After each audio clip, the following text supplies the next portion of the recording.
representante do Ministério Público. Não tendo quem queira fazer uso da palavra, antes de passar para a nossa sessão plenária, eu queria fazer a redistribuição de processos com relação a o processo 11.863 de 2012, do conselheiro Rodrigo, ele já atuou como representante do Ministério Público. Então, pediria ao doutor Gustavo puxar um aqui.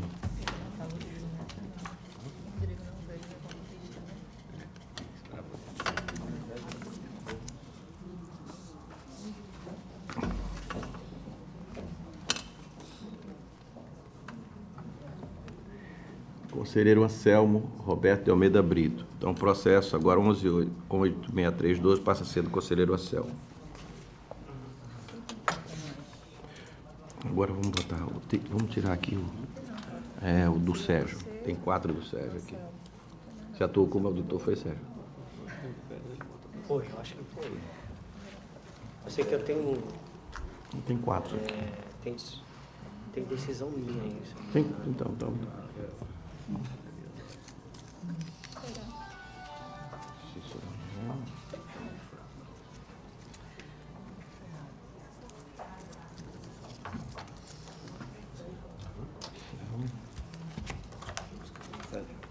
Certo, pronto.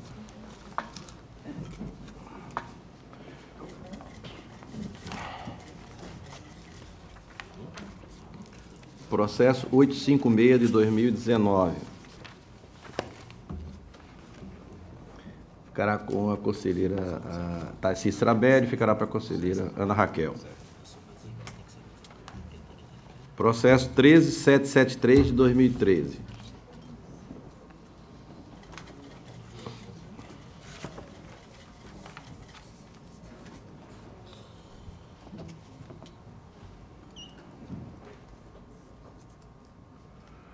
Para a conselheira Rosa Maria Ribeiro de Albuquerque. Processo TC 851 de 2019.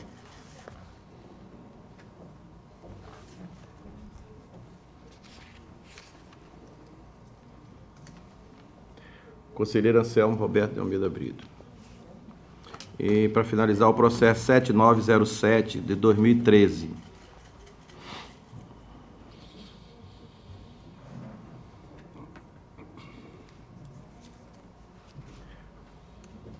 Conselheiro Anselmo.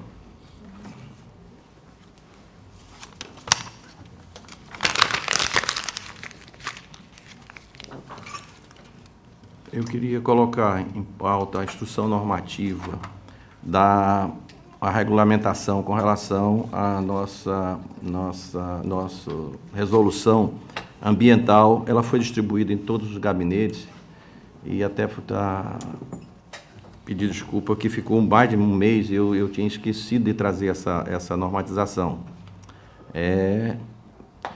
Com relação à parte ambiental da nossa resolução, que já foi aprovada por nós aqui. Então, essa normatização foi passada para o conselheiro e, até o momento, não recebi nenhuma alteração, ou seja, ela está, na sua totalidade, sem nenhuma observação por nenhum dos conselheiros. Então, quero colocar em pauta para que a gente possa votar hoje. Conselheira Rosa. Presidente, já está a sessão própria para a votação da liberação. Ela já cumpriu o trâmite? Já foi, ela foi aprovada a resolução. E na resolução a gente ia normatizar alguns itens. E a gente fez essa parte junto, foi aprovado quem seria as pessoas que iriam ver, o pessoal da engenharia. Foi feito os três funcionários, eles prepararam essa normatização e foi distribuído para todos os gabinetes. Já vai bastante tempo. E aí eu estou trazendo hoje para que a gente possa aprovar, e eu não recebi até a presente data nenhuma alteração com relação à proposta que foi colocada pelos nossos técnicos. Presidente, eu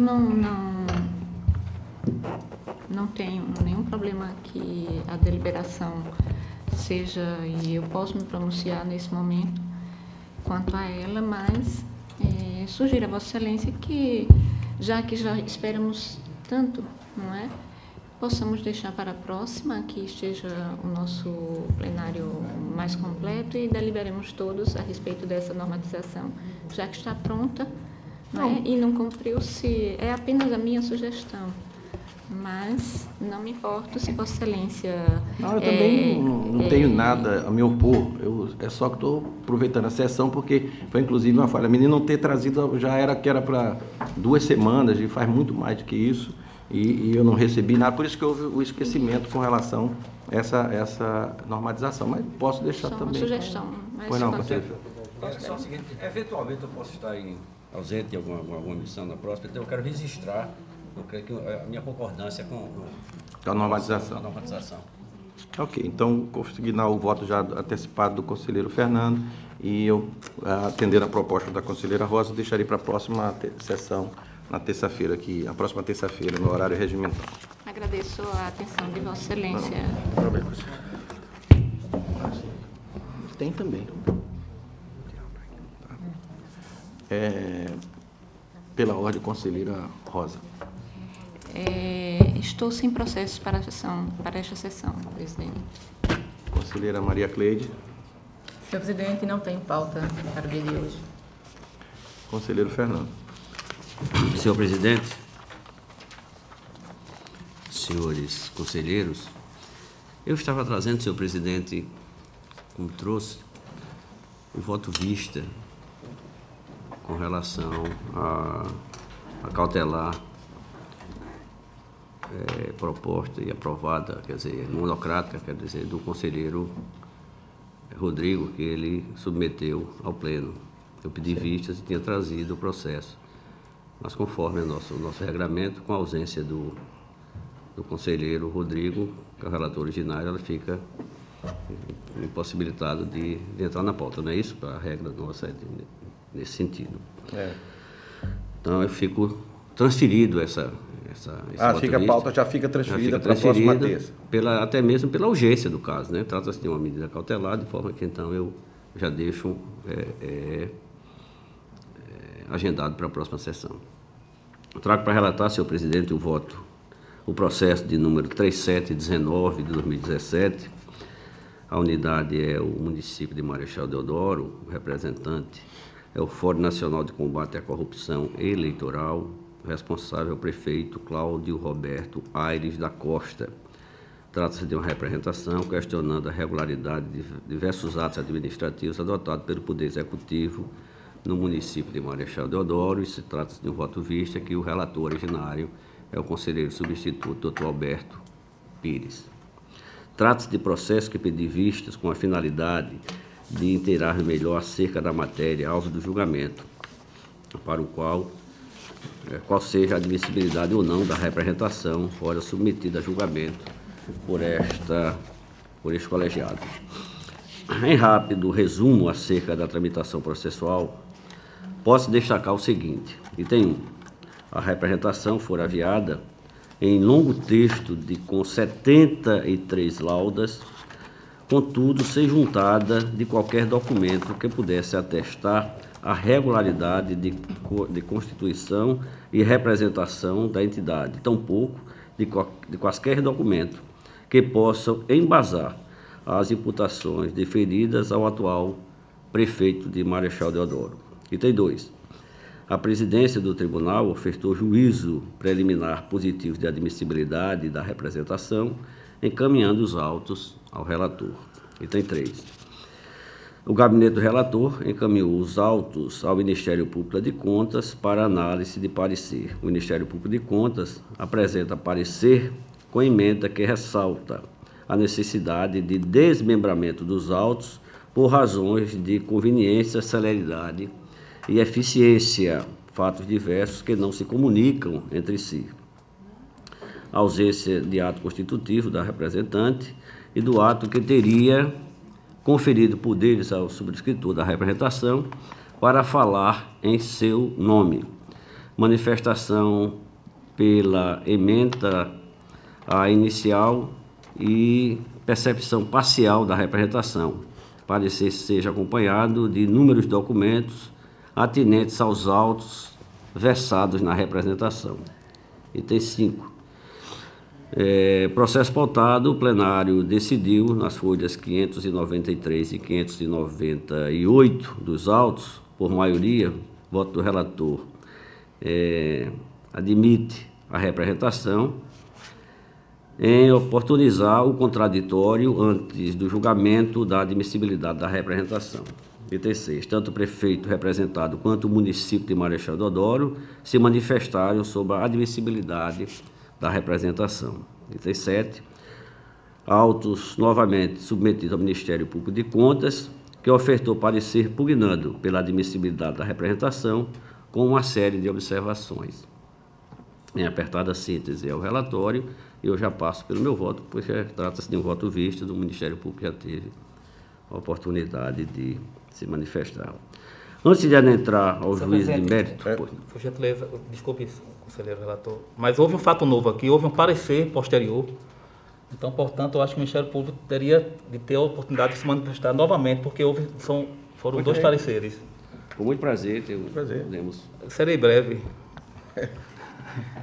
Bom, o que eu queria, senhor presidente, senhoras conselheiras, senhores conselheiros, queria, preliminarmente, o Ministério Público entende que o controle externo não se submete ao princípio da inércia.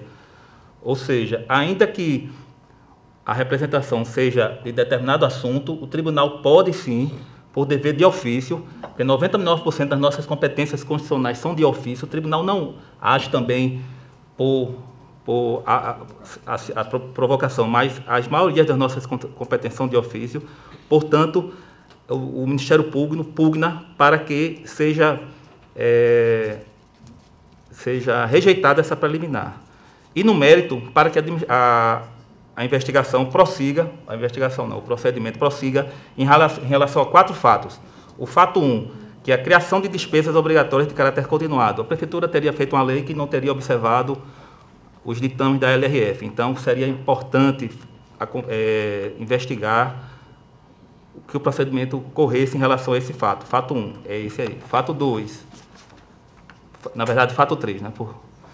Da contratação do escritório de advocacia Maia Omena Advogados Associados, o Ministério Público levanta uma série de possíveis irregularidades que traduzem uma complexidade que seria interessante que o tribunal também investigasse esse ponto.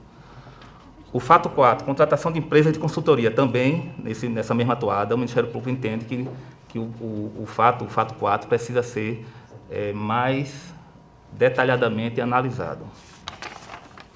E, por fim, o fato 5, que trata do fornecimento de medicamentos e materiais de médicos hospitalares. O Ministério Público também é um parecer de 75 páginas, eu estou aqui fazendo um resumo do resumo, né? O fato 5 também, que é o fornecimento de medicamentos e materiais médicos, contratação direta, necessário esclarecimento sobre a situação de fato, quem sejou a contratação. Então, senhores conselheiros, o Ministério Público pugna pelo prosseguimento da representação e que sejam investigados esses fatos relatados no parecer de lavra da doutora Estela Cavalcante.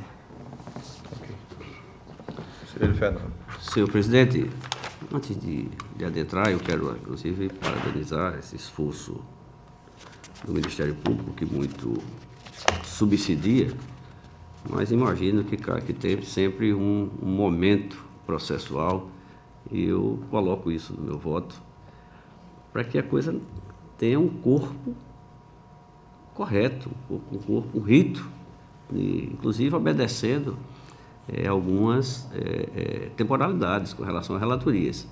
E vou manifestar aqui, atacando esses pontos.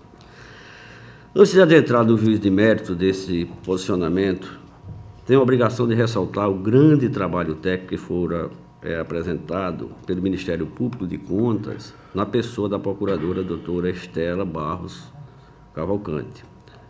O que ofertado no curso desse processo, especialmente o que se encontra colacionados nas folhas 778 a 841 desses autos, que é um auto do parecer 2361 da 5ª Procuradoria. Um trabalho muito, muito bem feito mesmo. Nesta manifestação, o Ministério Público de Contas demonstra um profundo conhecimento acerca dos fatos sobre os quais pende a presente representação, notadamente porque já havia instaurado 6 procedimentos para apuração dos mesmos, circunstâncias que teria viabilizado a ilustração de seus pronunciamentos com vários documentos de instrução processual, inclusive este último.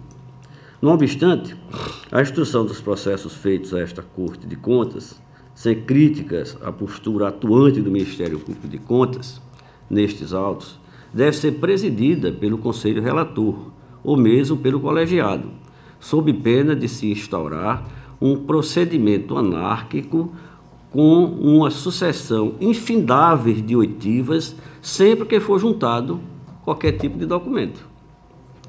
Sem adentrar no mérito da legitimidade do Ministério Público de Contas de instaurar por si procedimentos investigativos preliminares de contas, tenho por inadequado que se mantenha a instrução paralela de processos no Ministério Público de Contas, enquanto penda procedimentos com o mesmo intuito ou a mesma identidade em curso no Tribunal de Contas. Justifico tal raciocínio ao contemplar o parágrafo único do artigo 82 do Regimento Interno desta Corte de Contas, segundo o qual, abro aspas, a diligência será promovida pelo relator, que presidirá a instrução do processo, e fecho aspas. Com efeito, a realização de diligências paralelas pelo Ministério Público de Contas para a instrução de procedimento em trâmite no Tribunal de Contas mitiga as funções do relator, para não dizer que as aniquila. De outra sorte, o Ministério Público de Contas pode requerer ao relator a promoção das diligências que entender pertinentes, recorrer ao colegiado acerca de eventual negativa da diligência requerida, ou mesmo provocar a instauração de procedimento de competência desta Corte com os documentos probatórios que dispuser. Contudo, instaurado o processo de controle externo de contas, cabe ao relator ou ao colegiado determinar o cumprimento das diligências necessárias para a instrução dos feitos. A inobservância desta regra, além de oportunizar infindáveis questionamentos acerca da regularidade processual das decisões, ainda tende a tornar o procedimento caótico, porquanto, toda vez que o Ministério Público de Contas fizer juntadas de qualquer documento que possa servir de base para julgamento, deverá o órgão julgador, obrigatoriamente, ouvir todas as partes do processo, sob pena de nulidade por ofensa ao contraditório, ampla defesa e devido processo legal. Um exemplo claro dessa ocorrência é a impossibilidade desse colegiado subsidiar-se de documentos trazidos pelo Ministério Público de Contas para adotar uma decisão acerca da admissibilidade da presente representação, haja vista que as petições ineptas não podem ser emendadas pelo parquê, com a juntada de documentos, sob pena de inutilizar completamente as exigências esculpidas nos artigos 190 e seguintes do nosso regimento interno. Neste ponto, justifico que votei no sentido de viabilizar o contraditório antes do julgamento da admissibilidade da representação, porque me chamou a atenção o fato da exordial que instaura neste procedimento não ter sido instruída com um documento sequer. Assim, a respeito do regimento, não exigir o contraditório nesta fase processual, a sustentação oral oferecida pela parte instigou a sua oitiva prévia antes deste julgamento, sobretudo a fim de viabilizar uma reflexão mais detida acerca das questões processuais envolvidas. Pois bem, feito este introito, não reconheço a admissibilidade da representação oferecida, que concebo ser este o entendimento mais adequado ao processo em escape, senão veja-se. Havendo a admissibilidade da representação se instaura em juízo deste conselheiro uma ilegitimidade administrativa neste tribunal ante o fato apurado e as partes sobre as quais se imputa a responsabilidade. de forma que não se possa admitir nova representação com identidade de fatos irresponsáveis, sob pena de se permitir a adoção de decisões contraditórias sobre os mesmos fatos irresponsáveis, o que seria extremamente temerário. Cortejando as circunstâncias acima, se observa que a representação, da forma como está posta, tornará extenuante, irregular e ineficiente o exercício do controle externo por este Tribunal de Contas acerca dos fatos noticiados. A representação inepta, por não observar a regra do disposto no parágrafo 1º do artigo 191 do Regimento Interno desta Corte de Contas, porquanto não tenha sido instruída com a prova da existência da pessoa jurídica representante e comprovação de que esses signatários têm habilitação para representá-la, atraindo o seu limiar desconhecimento, a teor do que estabelece o parágrafo 2º deste mesmo dispositivo. Compreendo que não seria cabível a emenda à exordial no caso, pois a matéria não é omissa no regimento a ponto de conclamar o uso do CPC de forma supletiva ou subsidiária. Não obstante esta causa de inepta, mesmo que se admita a possibilidade de emenda com autorização do CPC, ainda assim ou sim, vários outros aspectos fulminam esta representação de inadmissível.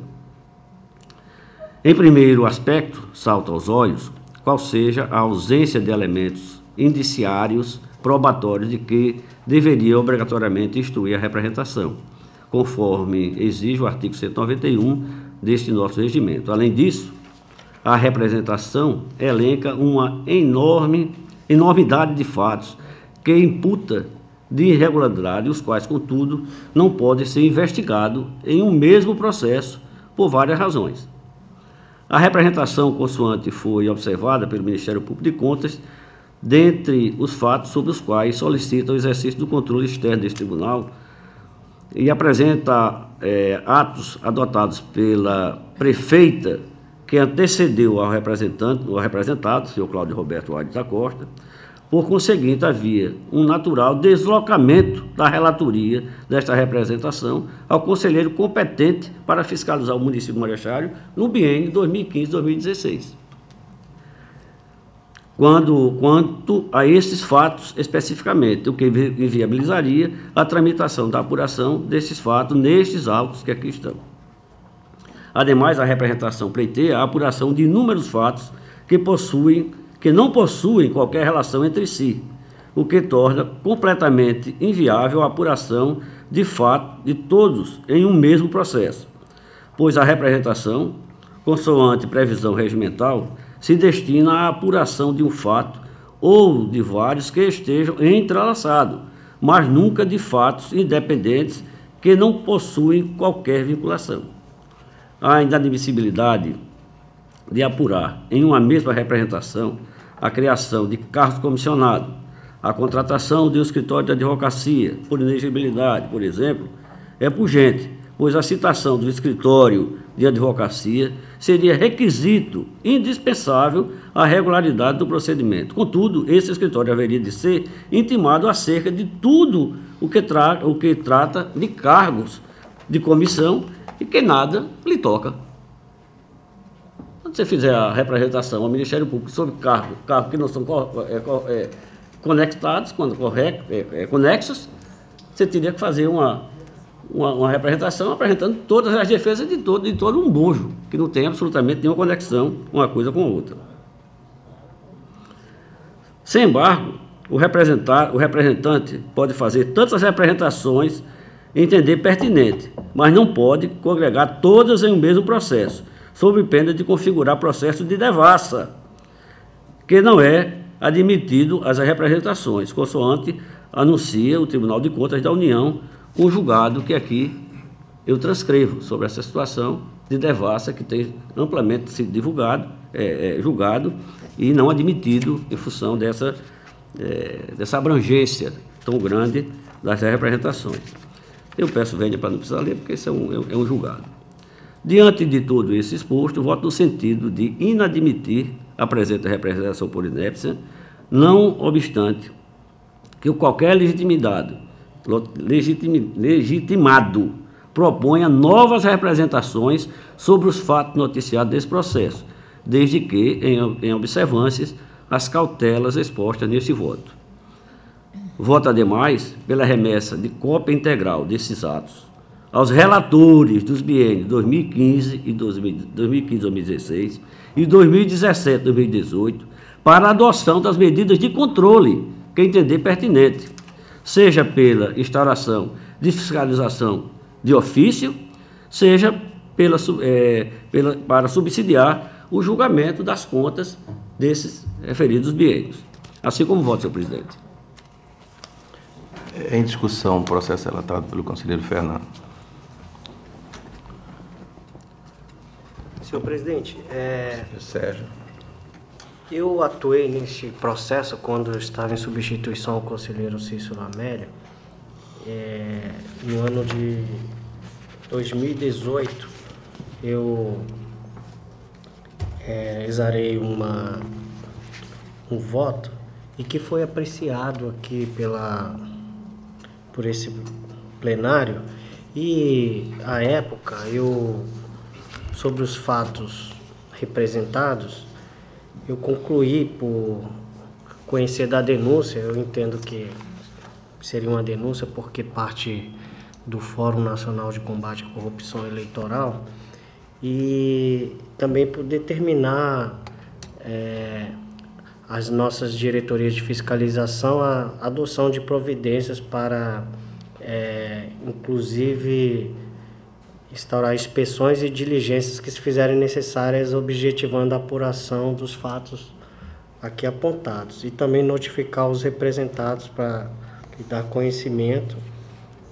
E no caso dos pedidos do Ministério Público de Contas, um deles era que tramitasse para os conselheiros substitutos para emissão de parecer, o que já eu coloco aqui também que é dispensável em razão das competências desses atores no processo. Eu aqui, ouvindo atentamente o que o conselheiro Fernando Toledo apresentou, eu gostaria até de fazer algumas, digamos, ponderações em relação a esse voto que eu apresentei à época, e até trazer informação que, à época, nesse exame que foi procedido sobre a admissibilidade dessa representação, eu fiz o registro aqui de que ele realmente não cumpria aqui os requisitos previstos tanto na lei orgânica quanto no nosso regimento interno para admissibilidade do feito, em razão de que o representante ele não comprovou que era signatário habilitado para representar o fórum, e também o processo não se encontra instruído com ato constitutivo daquela pessoa jurídica, no caso o fórum. Então, em razão disso, a própria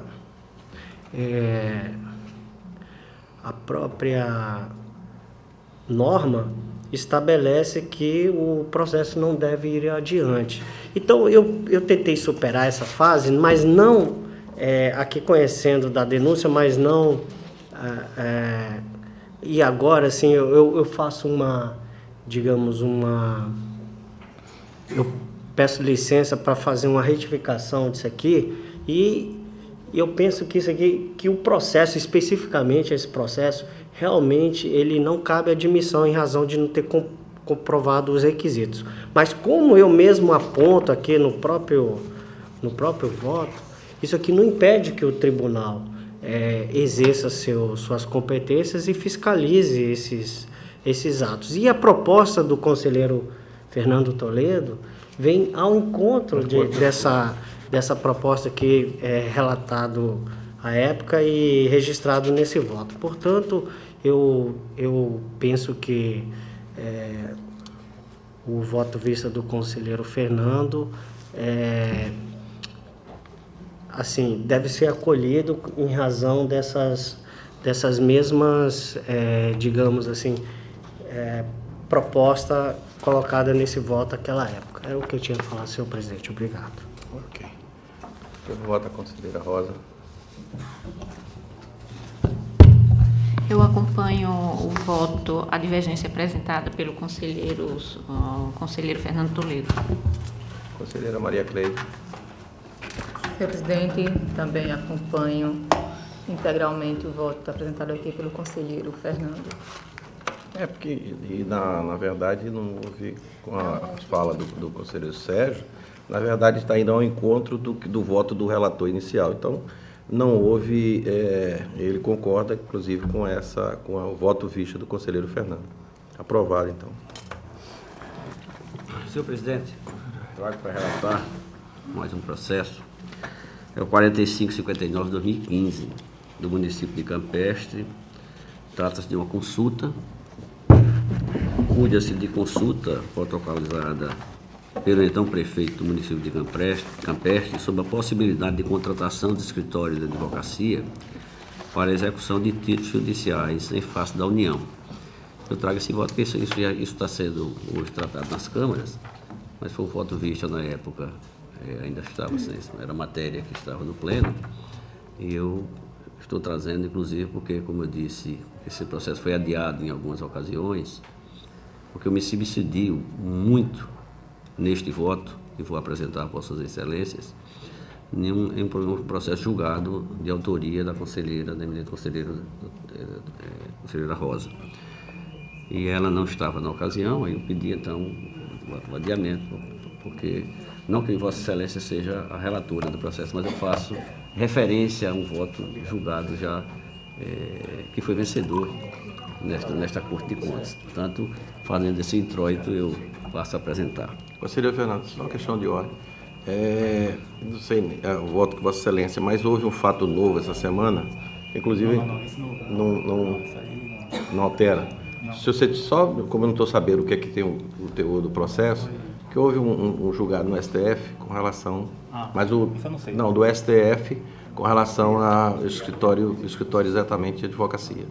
Uma decisão do pleno com relação, eu passei inclusive, não me aprofundei, mas porque foi na decisão, e eu acho que foi até o ministro Fux, acho que foi o Fux com relação a isso. Só para fazer essa observação, porque houve não sei o voto de Vossa Excelência, mas houve um julgado exatamente definindo esse problema de contratação de escritório de advocacia com relação à administração pública.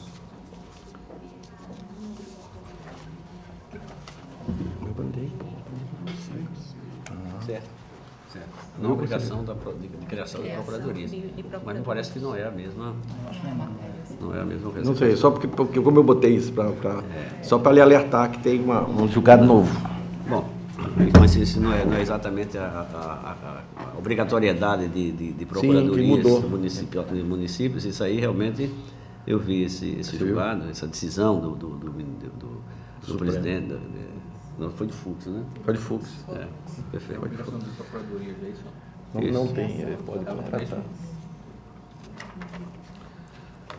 Cuida-se de processo, né, de uma consulta. Excepcionado o processo do Tribunal de Contas, foi encaminhado à auditoria no setor, foi exarado o parecer de número 003 de 2017, anotando que tal execução é simples, que a rede mundial de computadores, há calculadoras virtuais que auxiliam no cálculo, e por esse motivo as execuções deveriam ser realizadas pelas procuradorias municipais, setores dotados de expertise para realização do trabalho.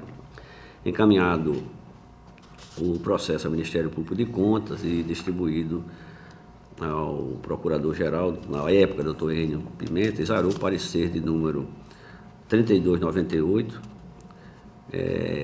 nos termos aqui da ementa que passou a lei. Consulta, questionamento sobre a possibilidade de contratação de escritório de advocacia para a execução de títulos judiciais em face da União, preenchimento dos requisitos de admissibilidade, conhecimento da consulta, no mérito opina pela impossibilidade de contratação, ação sem complexidade, atividade inerente à Procuradoria do município, ausente a singularidade do objeto, impossibilidade de contratação por inexigibilidade, não havendo corpo jurídico próprio no município em caráter transitório, admite-se a contratação mediante procedimento licitatório.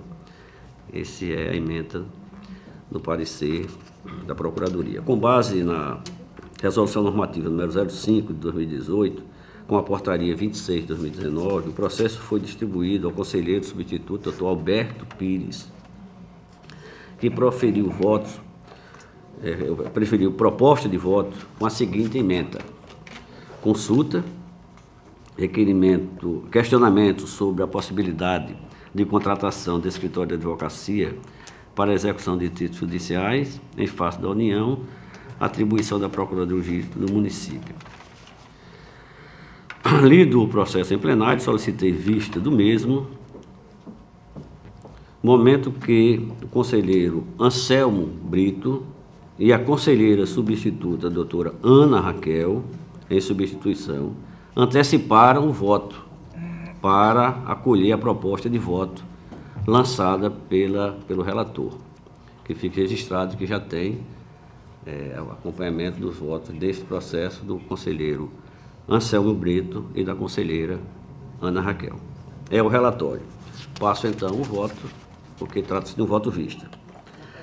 A matéria ora debatida já fora alvo de pronunciamento por este tribunal pleno, especificamente no julgamento do processo TC número 14.171/2015, de relatoria da conselheira Rosa Albuquerque, que tratou da contratação de escritório de advocacia para a execução de título executivo realizado pelo município de Maragogi, nos termos infra: representação, suposta irregularidade, contratação de escritório de advocacia para promover execução de diferença do Fundef, preenchimento dos requisitos legais, contratação amparada na Lei 8666/93, presunção de boa-fé e de legalidade, serviços prestados, não possibilidade de enriquecimento ilícito por parte da administração, não demonstração de prejuízo ou ofensa ao princípio da economicidade,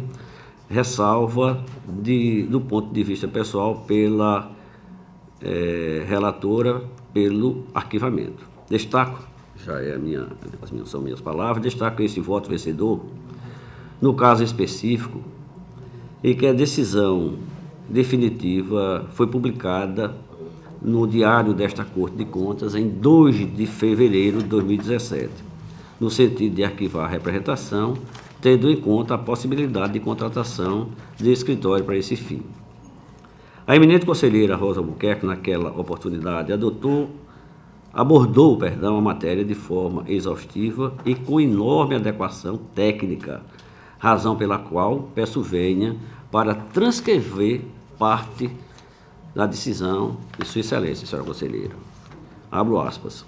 Portanto, contendo característica que denota singularidade no serviço, inciso no artigo 13 da Lei 8666, diante da comprovada especialização dos seus executores, inviável se torna a licitação, vez que não há como se aferir critérios de comparabilidade para a aplicação do princípio do julgamento objetivo, que, dentre outros, norteiam a feitura de qualquer certame licitatório. Não se trata, assim, de buscar contratar aquele que apenas ofereça a proposta financeira mais econômica para a administração, mas aquele que realmente detém a expertise da matéria complexa, que o habilitem a desenvolver o serviço não comum.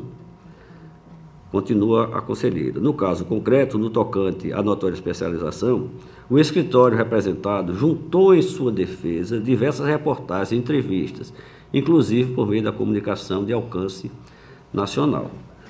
No que concerne os atestados de capacidade técnica, percebe-se a mesma situação. Continua a relatora, na época desse processo. Inclusive, junto aos autos, 20 decisões de execução relativas à Fundef. No tocante à singularidade do objeto, afirma o representado que nenhum município, através da Procuradoria, executou o título, sendo possível a execução provisória desde o ano de 2010. Fecho aspas. Isso eu estou copiando o voto de Vossa Excelência. O voto acima lançado faz saber, de forma bastante clara, que a prestação dos serviços advocatícios contratados é singular, tanto que narrou a inépcia dos procuradores municipais desde o ano 2010 na execução provisória desses títulos. Destaco que a contratação de escritório de advocacia para recuperação desses créditos é elogiável, pois trata-se de atitude que se projeta no atendimento do interesse público, conquanto atue para recuperar o patrimônio municipal lesado pela incúria da União. Em sentido contrário, seria muito mais plausível responsabilizar os alcaldes e procuradores municipais que não adotaram providências para a recuperação desses créditos desde o ano de 2010, do que lançar críticas à contratação que, com eficácia rara, conseguiram recuperar valores vultosos ao município em desfavor da União, que sabidamente possui estrutura advocatícia pública altamente especializada. Ademais, não é supérfluo asseverar que, diante da especificidade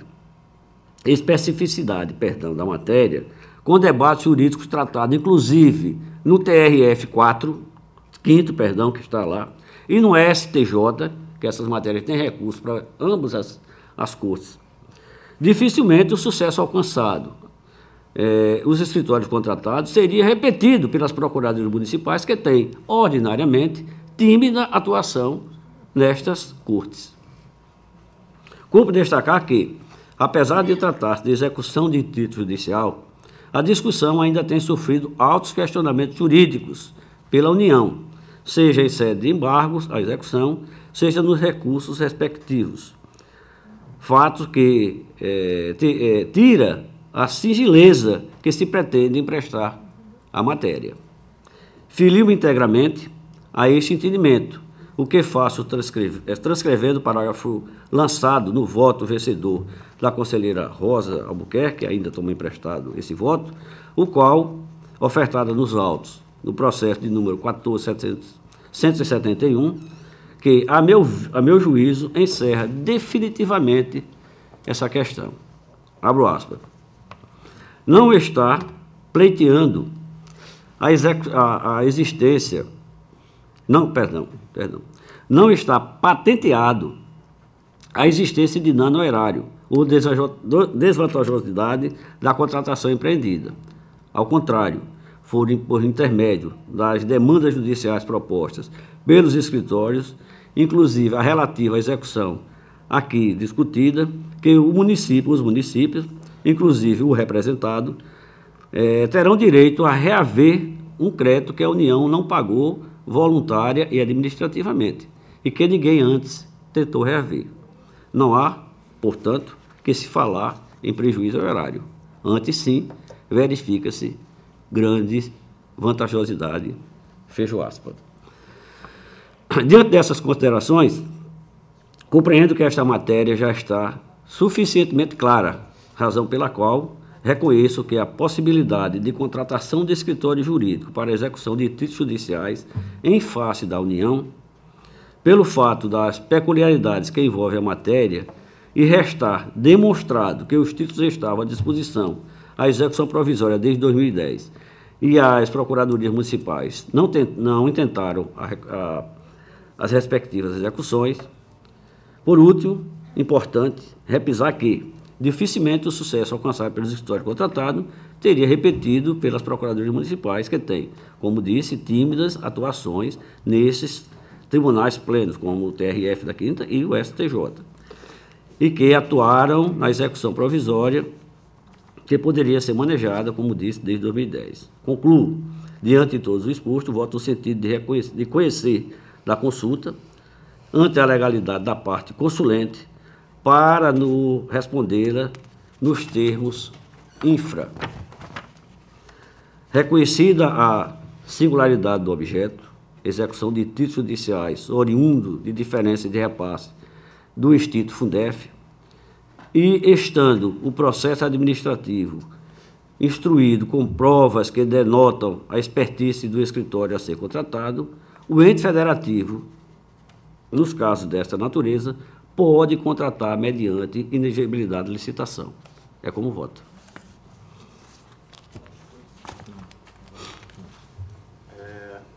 Como vota a conselheira Eu acompanho o conselheiro Fernando Toledo. Conselheira Maria Cleide. Presidente, acompanho o voto visto do conselheiro Fernando na íntegra. Aprovado. Pela ordem, conselheiro Alberto. Senhor presidente, eu não tenho mais processo, porque o outro processo foi tirado de pauta. De pauta. Por maioria. 3-2. 3 Não, aprovado mas por maioria. Não, tem o do... É porque a Conselheira proposta de Selma. voto. Conselheira Anselmo e empate. Raquel. A conselheira Anselmo, a conselheira Raquel. O Rodrigo não proferiu o Então, voto. é 3-2. 3-2. Por maioria.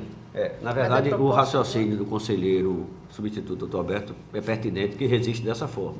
Porque o voto de Vossa Excelência foi uma proposta de voto. Não votei, velho. Não vota. Exatamente. Então foi proposta- 3-2. É proposta de decisão. Vencido. Não, mas o Rodrigo não votou nesse processo. O Rodrigo não se manifestou. Não nesse votou. processo. Só foi essa dúvida. Porque Então ficou vencido conselheira Raquel e conselheira Cel. Exato. Isso, perfeitamente. Na proposta de voto apresentada pelo Na eminente proposta conselheiro de substituto, doutor Alberto Pires.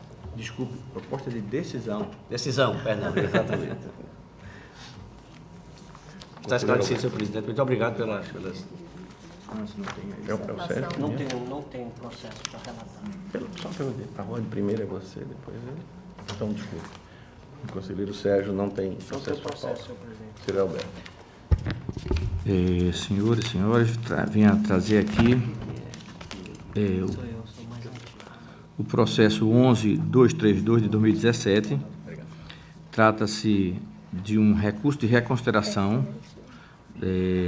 do senhor Pedro Ricardo Alves Jatobá, gestor do município de São Miguel dos Campos, em face de uma representação originária do Fórum de Combate à Corrupção de Alagoas. Então, trago aqui, como de sempre, a proposta de decisão. Trata-se de recurso de reconsideração interposto pelo município de São Miguel dos Campos, em face do Acórdão 020-2019, exarado pelo conselheiro substituto Sérgio Ricardo Maciel, referente ao processo 11232 de 2017. A decisão ora atacada, inclusive estou aqui relator por conta da redistribuição de todas as relatorias.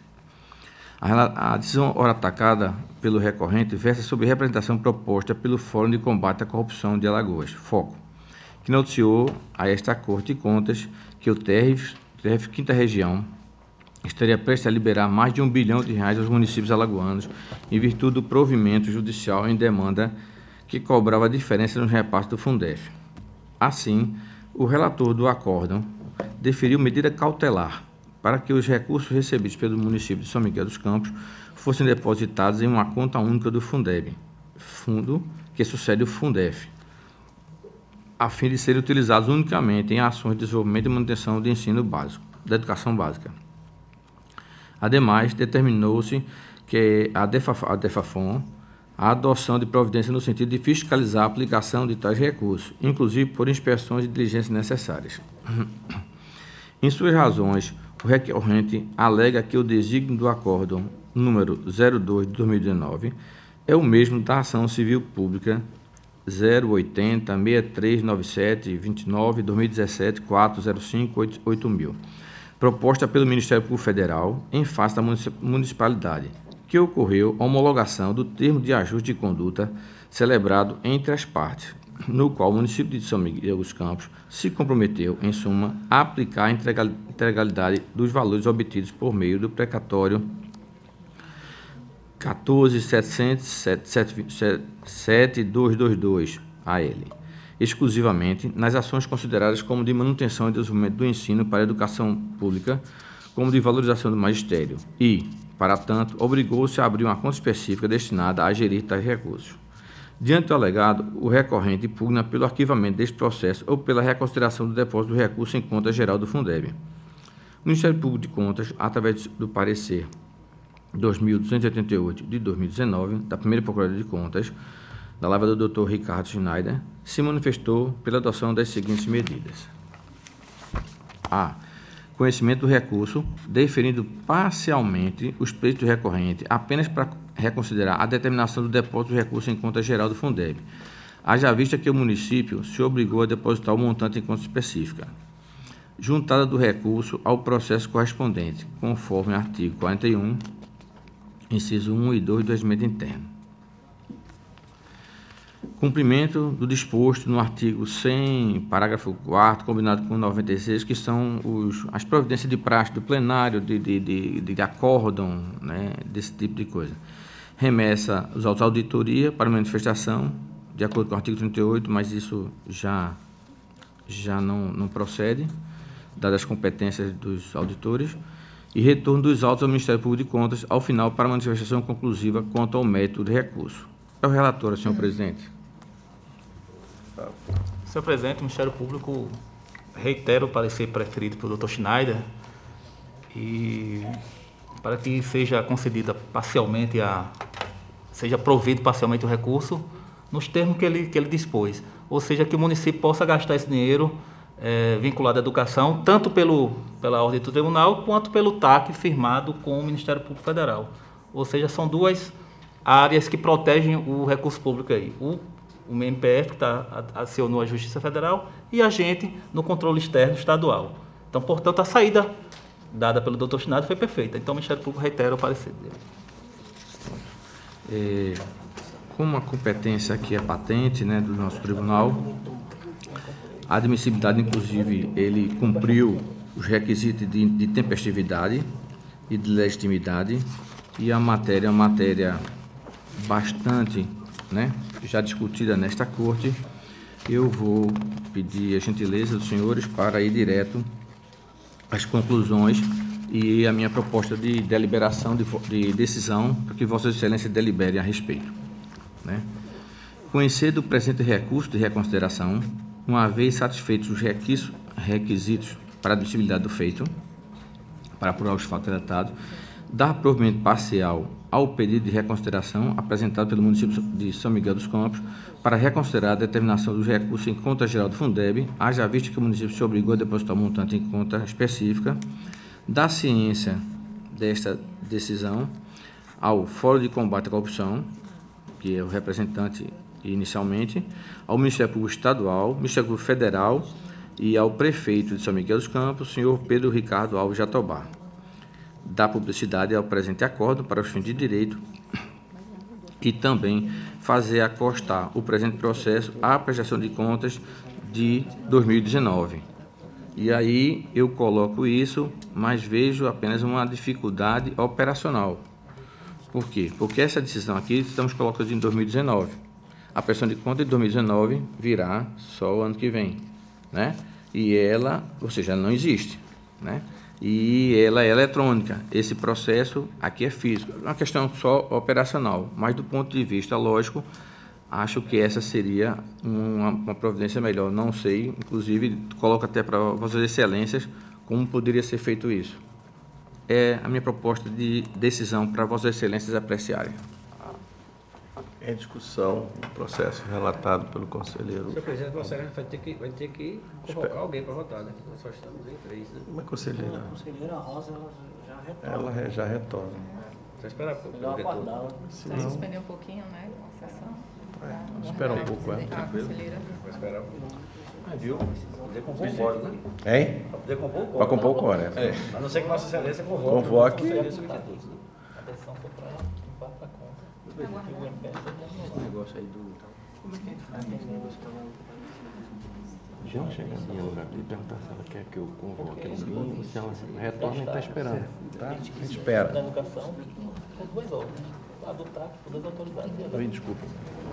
Essa questão isso aí tem que ser julgado a prestação de contas. No ano que vem. Desculpe, desse ano. Mas essa prestação de contas ainda não existe, ela só vira. Mas por que tem que ser 2019? Você acha que isso não se refere a 2018?